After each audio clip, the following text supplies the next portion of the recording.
আসসালামু আলাইকুম, সবাই কেমন আছেন? আলহামদুলিল্লাহ ভালো আছি। নতুন একটা ব্লগে আপনাদের সবাইকে স্বাগতম। শুক্রবার দিনটা আমার কাছে খুবই স্পেশাল। বিছানা গোছানো না থাকলে মনে হয় পুরো বাসাটাই অগোছালো থাকে আর মনটাও কেন জানি ফ্রেশ লাগে না। তাই বিছানাটা সকালবেলায় আমি ঘুম থেকে ওঠার পর ফ্রেশ হয়ে সবার আগে বিছানাটা গুছিয়ে ফেলি। এই তো আমি কিন্তু বিছানাটা ঝাড়ু দিয়ে একদম গুছিয়ে ফেললাম। তারপরেই তো দুপুরে সব কাজ শেষ করার পর খেতে বসেছিলাম। আমার কাছে খুবই মজাদার একটা খাবার হচ্ছে লইটে শুটকি ভুনা। আমার কাছে এটা লেবু দিয়ে খেতে অনেক মজা লাগে। আর লইটে শুটকি ভুনাটাও এত মজা হয়েছিল, মনে হচ্ছে অনেক দিন পর তৃপ্তি করে ভাতটা খেলাম। এত মজার খাবার, আলহামদুলিল্লাহ আলহামদুলিল্লাহ। তারপর বিকেলবেলা একটু আলু সিদ্ধ দিয়েছিলাম, ভাবলাম যে ফুচকা বানিয়ে ফেলি, কারণ আজকে যেহেতু শুক্রবার আমার হাজব্যান্ডও বাসায় আছে, তাই ভাবলাম যে ফুচকাটা বানিয়ে ফেলি আজকে। অনেকদিন থেকে ফুচকা খেতে মন চাইছে, তো আমি আলু সিদ্ধ করে নিয়েছিলাম, মরিচ ভাজলাম, সাথে একটু আলুটা সিদ্ধ করে নিয়েছিলাম। যেহেতু আমার কাছে ডাল ছিল না, ভাবলাম যে আলু সিদ্ধ দিয়েই ফুচকাটা বানাবো। তাই এই তো আলুগুলো আমি কিন্তু ছিলে নিচ্ছি। ডাবলি থাকলে একটু বেশি মজা লাগে ফুচকাটা খেতে, যেহেতু নাই তাই ভাবলাম যে আলু দিয়েই আজকে চালিয়ে নেই। এই তো আলুগুলো ছিলানো হয়ে গেছে, এখন আমি হাত দিয়ে ভালোভাবে এটা মেশ করে নিব। এখানে আমি মরিচ দিয়েছিলাম, লবণ আর সাথে সরিষার তেল দিয়ে মেখে নিচ্ছি। এখানে আর কোনো কিছুই দিব না। সব কিছু দেওয়ার পরে আমি ভালোভাবে হাত দিয়ে একটু ম্যাশ করে নিচ্ছিলাম। এই তো ম্যাশ করানো শেষ। এখন আমি কিন্তু তেঁতুলের একটু টক বানাবো। তার জন্য আমি কিন্তু তেঁতুলটা আগে থেকেই ভিজিয়ে রেখেছিলাম, দুপুরবেলা আমি ভিজিয়ে রেখেছিলাম। তো এখানে দুই ধরনের টক বানাবো আমি। প্রথম টকটা হচ্ছে একটু পাতলা হবে, আর দ্বিতীয়টা একটু মিষ্টি টক। একটু দুই ধরনের টক দিয়ে যদি আপনি ফুচকা খান, আপনার আর বাইরে খেতে যেতে একদমই মন চাইবে না। তো পাতলা টকে আমি বেশি করে লেবুর রস দিয়েছিলাম, সাথে মরিচ দিয়েছিলাম আর স্বাদ মতো লবণ দিয়ে এই টকটা আমি বানিয়ে নিয়েছিলাম।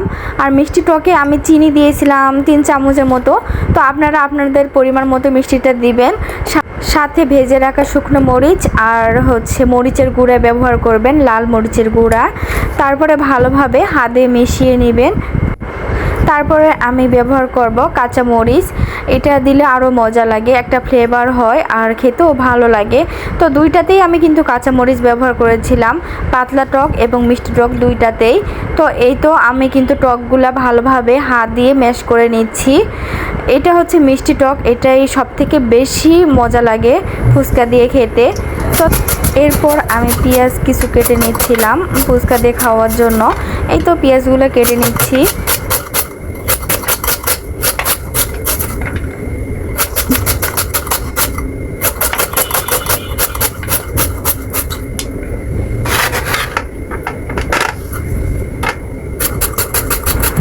তারপরে শসাগুলোও কেটে নিচ্ছিলাম ঝুরি ঝুরি করে।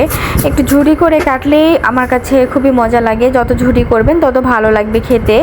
তারপরে সাথে মরিচও কেটে নিয়েছিলাম।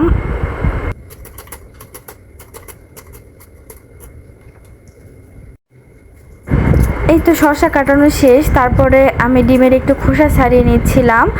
তো এই তো খোসা ছাড়িয়ে নিচ্ছে সবগুলো ডিমের। তো একে একে সব ডিমের খোসা ছাড়ানো শেষ। এখন তারপরে ডিমগুলো আমি একটু ঝুরি করে নিচ্ছিলাম। তো আমার কাছে এটাই ছিল, তো আমি ভাবলাম যে এটাতেই ঝুরি করে ফেলি। তো এই তো ঝুরি করে নিচ্ছি সবগুলো ডিম। বাসায় যদি একটু কষ্ট করে আপনারা ফুচকা বানিয়ে খান, আমার মনে হয় না দোকানে যেতে হবে। আর আমার কাছে বাইরে ফুচকা খেতেও ভালো লাগে না। শুধু ফুচকা না, ফুচকা ছাড়াও সব বাইরের খাবারই কিন্তু শরীরের জন্য ভালো না। কারণ আপনি বাসায় যেভাবে পরিষ্কার করে বানাবেন, তারা কিন্তু পরিষ্কারভাবে কোনো কিছুই বানিয়ে দিবে না। তো আমার মনে হয় বাইরে খাওয়ার থেকে বাসায় বানিয়ে খাওয়া অনেক মজা, আর সাথে কিন্তু পরিষ্কার পরিচ্ছন্নভাবে আপনারা সুন্দরভাবে খেতে পারেন। তো মেয়ে মানুষেরা বাইরে গেলে কিন্তু ফুচকাতে বেশি আমরা আটকে যাই। আমারও খুবই ভালো লাগে, মানে খাইতে মন চায় বাইরে গেলে। তবে যখনই দেখি প্লেট বাসন তারা একই পানিতে ধুচ্ছে, তখন আমার কাছে এই জিনিসটা ভালো লাগে না। এগুলো দেখার পর বারবার খেতে যেও আমি কিন্তু ঘুরে চলে আসি। তো এই জন্যই আমি ভাবলাম যে শুক্রবার যেহেতু আজকে একটু ফুচকা বানিয়ে খাই। আর আমি যেহেতু বাসায় একা থাকি, তো একা একা কিন্তু আসলে কোনো কিছু করতেও ভালো লাগে না, খেতেও ভালো লাগে না। শুক্রবারই একটা দিন তোমাদের ভাইয়া বাসায় থাকে, তো এই জন্যই আমি ফুচকাটা আজকে বানাচ্ছি। তো আমরা কিন্তু অনেক মজা করে ফুচকাটা খেয়েছি। তো এই তো দেখেন সবগুলো ফুচকা কিন্তু আমার ভাজা শেষ। তারপরে আমি একে একে সব কিছু, যেহেতু বাসায় বানানো তাই আমি সব কিছু একটু ডাবল ডাবল করে দিচ্ছিলাম। আর আমার কাছে খেতে এত মজা লেগেছে, আমার মনে হচ্ছে আমি যে ভয়েস দিচ্ছি এখন মনে হচ্ছে আমার জিভে জল এসে গেছে। যেহেতু ফুচকা আমার মেয়েদের একটু বেশি টানে আমার কাছে মনে হয়, তো আমার দেখে আবার মনে হচ্ছে আবার একবার বানিয়ে খেয়ে ফেলি। বিশ্বাস করেন এটা এত মজার ছিল। আর বিশেষ করে যে মিষ্টি একটা টক আমি বানিয়েছিলাম, এটা বিশেষ করে বেশি মজা। আপনারা যদি মিষ্টি টক বাসায় বানিয়ে খান, আমার মনে হয় না বাইরে আপনারা ফুচকা খেতে চাইবেন। আমি খুবই মজা করে একটা ফুচকা খেয়ে নিলাম। তারপরে মাগরিবের আজান দিয়েছিল, নামাজ পড়ার পরে আবার সব কিছু আমি দেখেন সুন্দর করে কিন্তু রেখেছিলাম। তারপরে এই তো একে একে আমি কিন্তু খাচ্ছিলাম। আমার কাছে ভীষণ ভীষণ মজার লেগেছে। আপনারা বাসায় ট্রাই করে দেখবেন, ইনশাল্লাহ অনেক ভালো লাগবে। তারপরে অনেক ফুচকা খেয়েছিলাম, এই জন্য ভাবছিলাম যে রাতে আর কিছু খাবো না। আর আম তো ফ্রিজে ফ্রোজেন করাই থাকে, আমি সারা বছরই আম ফ্রোজেন করে রাখি শুধু জুস বানিয়ে খাওয়ার জন্য। তাই ভাবছিলাম যে রাতে জুস বানিয়ে খেয়ে আর কিছু খাবো না, যেহেতু অনেক ফুচকা খেয়ে ফেলেছি আজকে। তো এই তো আমি কিন্তু জুস বানিয়ে ফেলেছি, আমার কাছে খুবই মজা লাগে। আর এটা ঠান্ডা করার পর খেতে আরও বেশি মজা লাগে।